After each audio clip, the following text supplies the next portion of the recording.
All right, hello everybody. This is Suni coming back. I got another installment of the other program that I'm working on, the 12 Steps Universal Program. The last time I was on, which was about July 22nd, I did the second step. I had started into the second step, but what happened was I didn't hit record on my recorder, so I didn't get a chance to record it. So what I'm doing tonight is that I hit my record, and I'm gonna recap that second step because at the same time while I'm doing this, I'm also recording. So I'll have recordings of each step that I do, and also each topic. So first, I'm gonna take time and say that give my email address out for anybody that like to email me. My email address is it's called Place of Afia, PlaceAfia @gmail.com. That's called Place, PLACE of OF Afia, AFIA @gmail.com. And I offer a couple services there. I like to plug myself. I'm a Reiki practitioner. I do Reiki alignments. I do Reiki energy. So I like to kind of like put that out there. Send me an email if you're interested. We also do crystals, like the one I have on right now. Let me take it off right quick. Get a little. So it's do like something like that. This here, right here. Let me get in front of my camera. We do little crystals here, and also waist beads, bracelets, and so forth. All right. So getting back into the thing. The last time I talked about, and I like to say, I will be doing every step, and then after I do every step, I do subtopics, application of the steps. This program right here represents no, in particular, 12-step fellowship, such as NAAA, CA, FA, GA, Gamblers Anonymous, Sex Anonymous. However, what I do believe is that all the steps are one. Even though you can get them in different programs, they're one, and they work the same way. Spiritual principles are never in conflict. So therefore, that being said, what works in one program will work in another program because the steps are never in conflict. They may be worded a little different. For example, in AA, in the first step, they use we once. We admitted that we were powerless over our addiction, we admitted that we were powerless over alcohol, that our lives had become unmanageable. In NA, however, they use a we in all the steps, from steps 1 through 12, and then 11, I believe that they don't use them. Or let me see, I can look right here. No, they use them in steps 1 through 11, and then in 12, they don't use the we at the beginning. They start off with having had a spiritual awakening. So anyway, I'm gonna go back and I'm gonna talk about do a little recap, and then move into the second step. Now, the second step states that, and how I'm going to use it is we came to believe that a power greater than ourselves could restore us to sanity. In some other versions is came to believe that a power greater than ourselves could restore us to sanity. At this point, what I'm willing to say is the we should always be looked at, in my mind, as the whole self, the mental, the physical, the spiritual, and the emotional step. self, because that's how addiction affects a person. Just because it's not said in any other program at the beginning of step 2 doesn't mean that that's not, that has been, it's not worth taking into account. I don't believe that. Now, if you believe it, that's fine. I'm not saying that how I believe is totally the right way, but I would say, try to identify and not compare. The main thing here is identifying and not comparing. Because if you can identify, then you can take what certain things will just be obvious for you. So what happens is, as doing a little recap, and I like to say, my shows or my presentations, they're not pre-rehearsed. I'm coming straight off the hip with it, and the reason for that is why rehearse something that's already in you? If it's in you, talking about it over, sharing over and over and over will bring out the best. So I didn't sit down and I don't have a pad in front of me, talking about my experiences, my strengths and my hopes with these steps. When I'm sitting down, this is how I'm doing. I'm sitting down and I'm giving it to you. So without any further delay, it is understood that that looking at an individual's attitude as they approach the steps. Like, what is your attitude? Is your attitude is going to be in disbelief or uncertainty, or you do believe, you got a lot of faith that this thing is going to work for you? Will you be intolerant? Will you be indifferent? At this point, I'm going to say, what is your willingness? Because the keys to the steps is about honesty, open-mindedness, and willingness.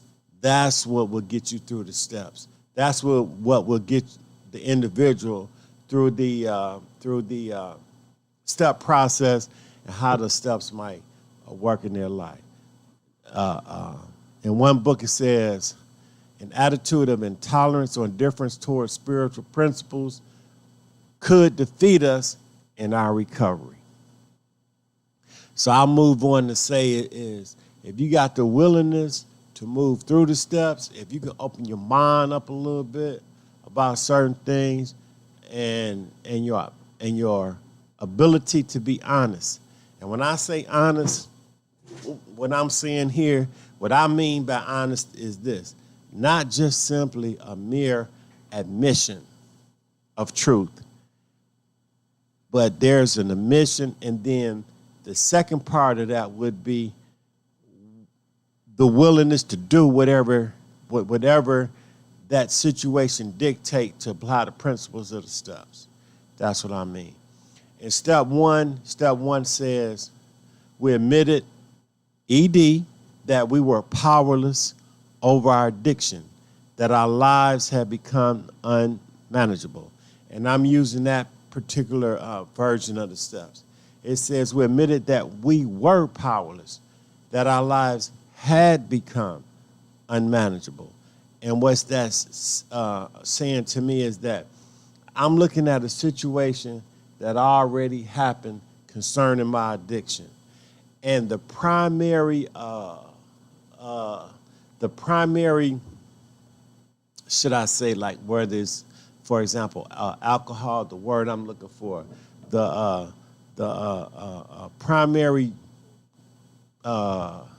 like alcohol or drugs or symptom. What was your primary symptom?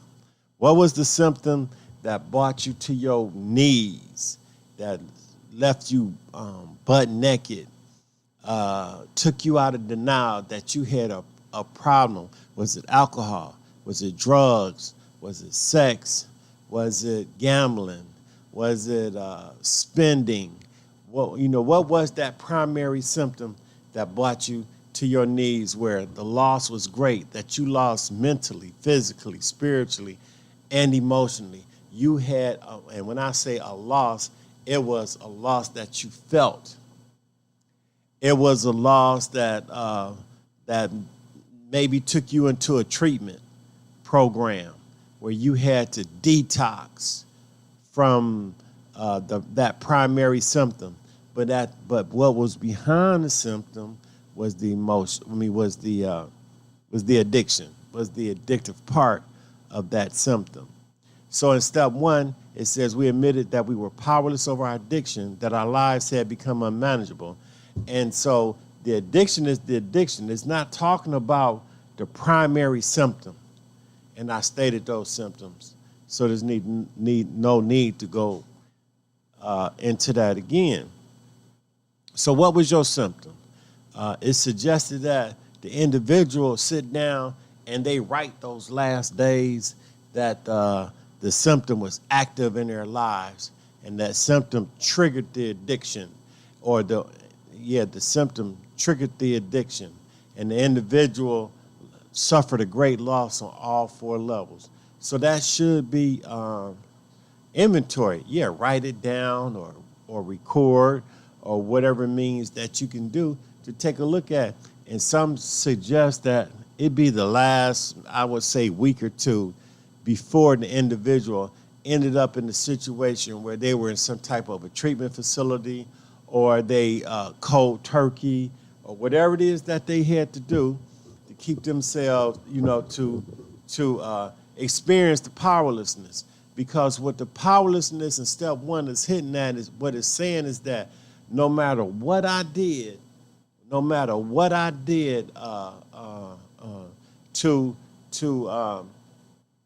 to combat or to get some resolve with my primary symptom, I failed. I failed at getting myself together on my own. All types of principles that I use, and some all the way down to going into a treatment center, maybe even cold turkey, and I cold turkey time and time again. I went into various treatment centers time and time again. My friends left me, my wife, my kids, my job. I became unemployable. Now, when I say unemployable, that means y'all could still maintain employment, but during the process of employment, I was not like an employee. I stole, I slept on the job. Didn't nobody really want to work with me. I slept in my car. These types of things were going on. So inside of step one in admitting the powerlessness, what this is designed to do, and when I say admit, there's no reservation. Like, well, I was powerless, but there's no powerless but. There's just, I was powerless, and that's it. I did everything I could to stop, and I couldn't. And when I say stop, I mean the primary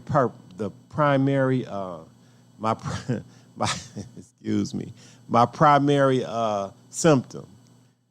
So by the time I'm at step one, I realized my own powerlessness through the unmanageability of my life. I could not keep it together. Somebody or something had to step in and take control of my life. Whether it was a spouse, a friend, a treatment center, a jail, a prison, whatever had to step in and take control of my life. This is what step one is talking about. And the admission is that I, of my own free will or whatever I had going for me, that I could not help myself.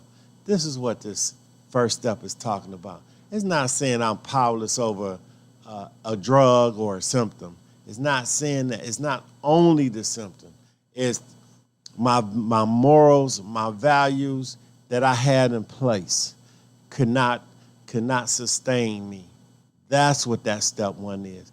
It hurt me to my spiritually. I was ineffective. Mentally, I was ineffectively. Emotionally, I was ineffectively. And sure, it showed up in a physical sense. Maybe I was going through some DTs or some withdrawals on the emotional side. This is what this step one is saying to me. So what's going on is, once I realize my own powerlessness, I stand naked. I stand naked, and I realize that I have no control. That I have no control. That's why in certain literatures it says, the moment control is suggested, we realized that we was powerless. And I'm paraphrasing this, So I had no control over my own addiction. So moving on, now I'm standing at the doorstep of step two.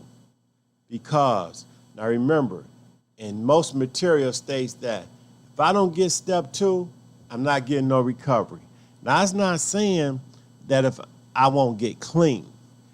And sometimes, like when I'm sitting in meetings, a lot of people, in my mind, when I listen to them, they mistakenly call being clean from the substance recovery.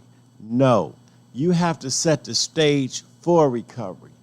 And being clean from whatever it is that you was, whatever your primary symptom was, that's stopped. You're not doing that. And so inside of step one, you make your mission.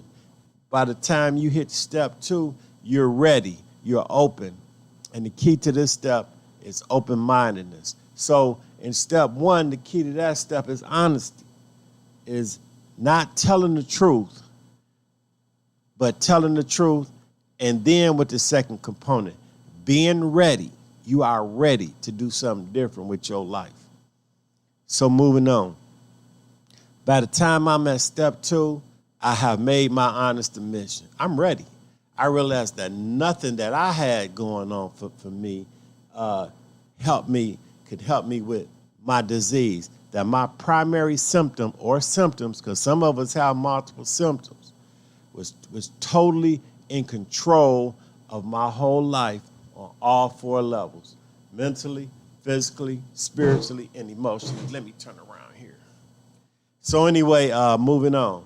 I'm standing at the door of step two, and it says, we came to believe that a power greater than ourselves could restore us to sanity. And if you notice, there's a word in there saying could. So that means that's suggesting to me, when it says could and I would, that if you don't get this step right, recovery is not going to happen for you. So what is it that I need to get right? Well, I need to get my mind open right. And if step one didn't open my mind through the inventory that I was talking about, it's going to be hard on me in step two. Now, I will say this, though. You don't have to get step one or step two 100% right. The only thing you got to get right is the not using part. You got to get that not using part right. Step one, step two, just like any other step, will reveal themselves in degrees and at certain levels.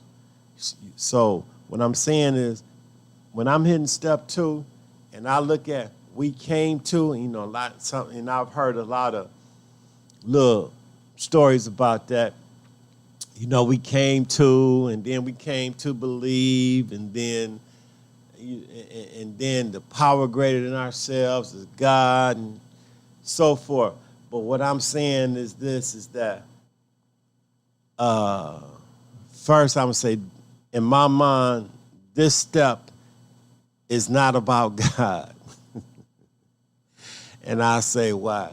Because the average person that their primary symptom ran their life, this person was not a God-fearing person. It ain't no way. God was not working in your life at that time. If you hit a bottom, like many others have shared, you was totally self-centered, self-willed. That's what the deal was. And by being totally self-centered and self-willed, your mind was closed. You wouldn't open up to the whatever it is you call God. No.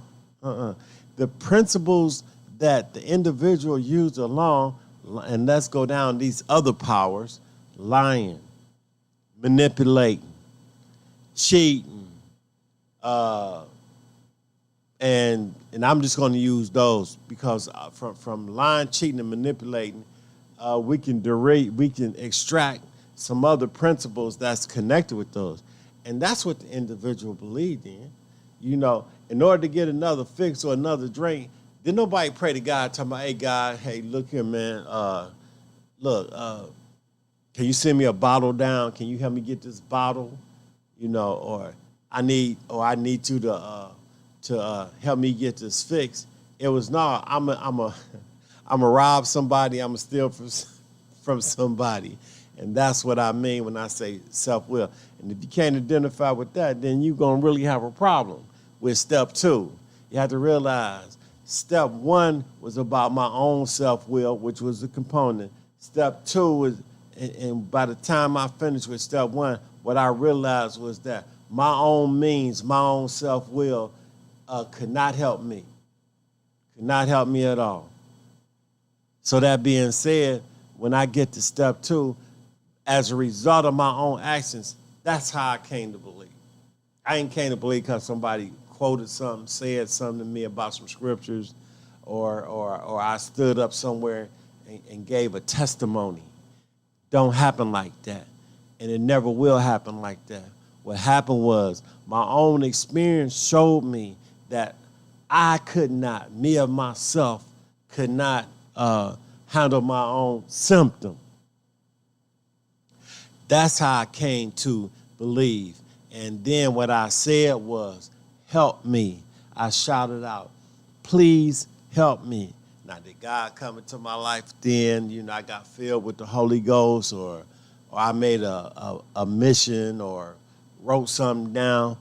Don't necessarily mean that. In most cases, it didn't even happen like that. I might have said God help me, but what God did, God pointed me out to a program. And he said, go over there because you ain't ready for me yet. You know, you got to go get you some principles, call some integrity. You got to get some self-love. You got to get you some other principles working in your life besides the ones that you failed at. In other words, I was a failed drug user, a failed drinker, and in some cases, a failed drug seller. Because some people, what they're going to tell you is this: hey, I was addicted to selling drugs, selling dope. They call it the lifestyle, right? Or I was addicted to having that power, you know, over people, having people do what I wanted them to do, and so forth. So in the second step, when it says it came to believe that a power greater than ourselves could restore us to sanity. What I realized that my most obvious insanity was inventory inside of step 1. And that was my self-will and how I thought the world rise and shine and close down on my behind. That's what I thought. My own self-centered. And in some literature it says total self-centeredness. And what's the difference between self-centered and total self-centeredness? Inside of self-centeredness, I might leave you one. Inside of self-centeredness, I might, it's 4 hot dogs in the refrigerator. I might come home and eat 3, and you don't leave you one. Inside of total self-centeredness, I don't care. I ain't leaving no hot dogs. I ain't leaving no bread, no mustard, no ketchup. And I don't care how you feel about it. And I don't care if the baby don't eat. That's total self-centeredness. It's all about me. So moving on with this. On that, we came to believe that a power greater than ourselves could restore us to sanity. What it's saying is that the power greater than myself. Now remember what I said. Inside of step one, I'm standing there butt naked. And when I say butt naked, what I mean is no principles. That everything that I thought I have surrendered. And sometimes you hear people, they'll share in the rooms, they'll say, yeah, you know, when I got here, if y'all told me to go stand in the corner on my head, if that had kept me sober or kept me clean or kept me not, I'd have done it. You mean that they don't have no reservations. So what I'm simply stating is this. The power greater than myself is the principles that I am about to experience. One thing about step two is step two brings on is one step that happens in the moment. It will always happen in the moment. When you're using this step, it happens in the moment. In other words, in certain circles, it says, there's some literature out there that says we have to find a new way to live. Finding a new way to live. Well, I'm not going to find a new way to live reading a book, reading some literature and stuff like that. As a person of addictive behavior, my new way of live will be revealed to me in the moment. And that's what recovery is about. It's about in the moment. It's about experiencing the here and the now. That's what recovery is about, and how I apply principles that I've learned. Now, let me say this. In one literature, it states that addiction is a power greater than ourselves. And it is. Addiction, so if I turn around and I just think that, you know, I'm in recovery or God is greater than me or whatever it is, you know, honesty, open-mindedness, and willingness is greater than me, then I'm going to have a bumpy road. But I have to understand the negative and the positive are both greater than me, where I should be and need to be at for the step two to work. And let's just picture, a number line. And you got a negative one going to infinite. Then you got a positive one going to infinite. And right there in the middle is the zero. Well, you just came from the negative side. And now you want to move to the positive side. But you're at the 0 point. You're at the 0 point. And this is where step one puts you at. It puts you from the negative right there. But however, what step two is saying is that a power, it says a power, and it means anything could restore you to sanity at the point that the individual is in their most insane part of inside of a situation. You know, I was sharing with a friend of mine earlier. We was talking about relationships, you know. And if something that's going to bring something out you, what's going to bring something out of a person is a relationship. A lot of people go out and use, they kill people and hurt people because of some type of relationship that they're in. So I'm saying, and then there was a saying when I came in a long time ago, back in the 80s, you know, if you want to know about your recovery or where you at in your recovery, excuse me, if you want to know where you at in your recovery, get in a relationship. Yeah, go hook up with somebody and be in love with them, you know, and then see what happens. You know, I was sharing about, like, I was in a relationship and I had got, matter of fact, me and the lady, we was living together. And I was going to work, you know, I was working the night shift. And then in the night shift, while I was working the night shift, she was in daytimes, you know, she was seeing somebody else. And so somebody brought that to my attention, and I ain't want to believe it. And she ain't doing that. She at home while I'm working from 7 at night to 7 in the morning. 6 days a week. She at home, she ain't doing all that. And so what happened was, my man said, well, call off. So I called off of work, and we went to a meeting. And he said, this the meeting that they be at. And we sat in the car. He sits in the car. Next thing I know, I'm looking out the door. I'm looking out the window. And she come around the corner, hand in hand. And check this out. Hand in hand with this dude. And I knew the guy. I ain't saying me. You know, I knew him from the fellowship. He was in the fellowship. And I knew him. So they go into the meeting. They sit down. And so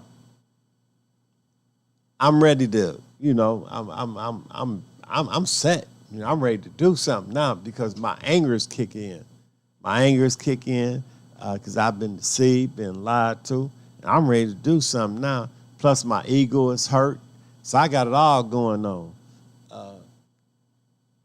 So my man, he tell me, he said, nah, man, this is what you got to see. Don't go in here acting a fool. So I go in there, we all go in there, and she look at me. They sitting at the same table. She look at me, he looked at me, and I go find me a table and sit down and felt those feelings. You know, I felt the feelings of being deceived, of being lied to. You know, my feelings was hurt. I was a emotional wreck. And the power is greater than myself at those times is what I was feeling right then. You know, I really wanted to break down and cry, but because of my pride, I didn't. But I wanted to. And the guy that was with me, he kept talking to me, you know, man, everything's going to be all right, but this is what you need to know. So that being said, you know, and of course, you know, we split up, we broke up after that. So moving on, back to what I was saying, you know, if you really want to find out, you know, where you at in your recovery, strike up a relationship. It could be a relationship with a thing. It don't have to be a relationship with a partner. You know, you can get you a car, some skates, whatever it is, you know, and let something happen to it. So anyway, going back to my particular incident, the power is greater than myself, is my feelings and my emotions. But I had somebody there talking me down because it was something that I really wanted to do. I really wanted to go to jail. Yeah, I wanted to go insane and go to jail. You know, I wanted to show people who I was at the time, you know, and who I was, which really was what that relationship showed me who I was. I was just like anybody else. So anyway, moving on. Inside of step one, what the individual has to learn is how to develop new principles or shed some principles. So it's a two-way thing.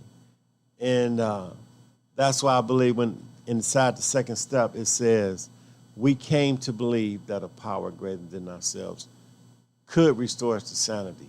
Where am I coming from? I'm coming from step one. I'm coming from that step one inventory. That's where I came from.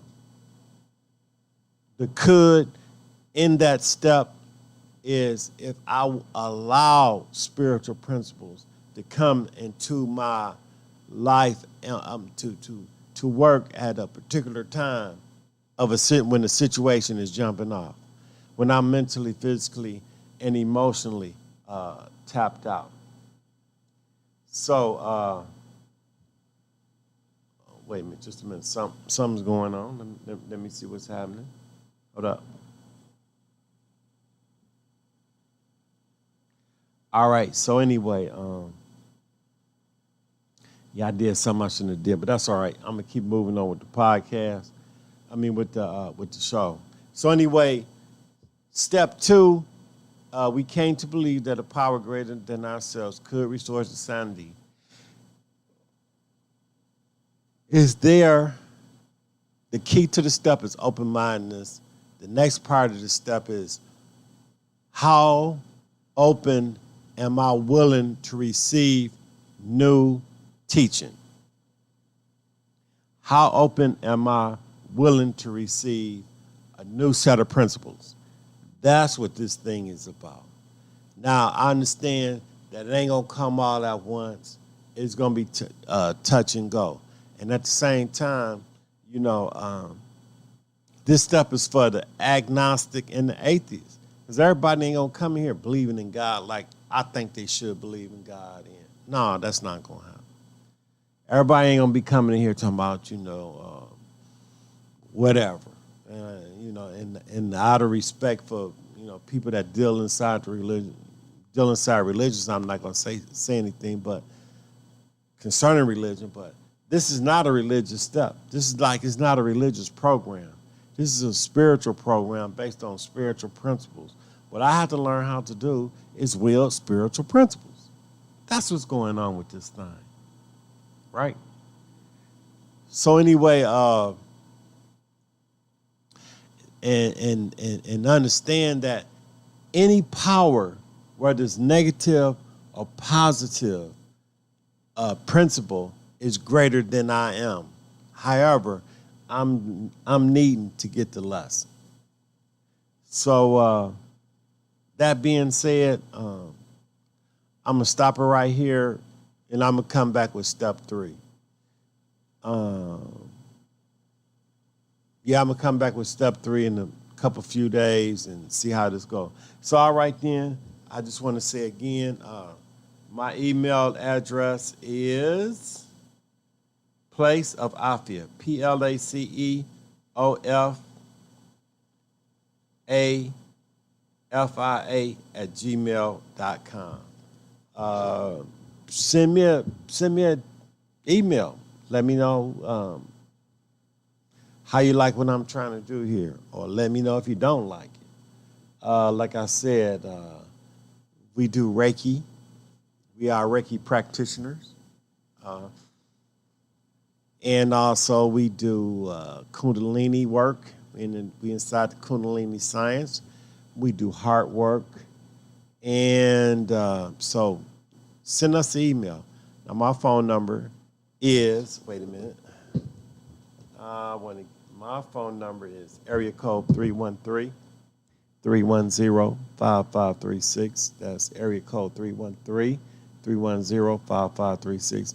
And my name is Suni, and thank you.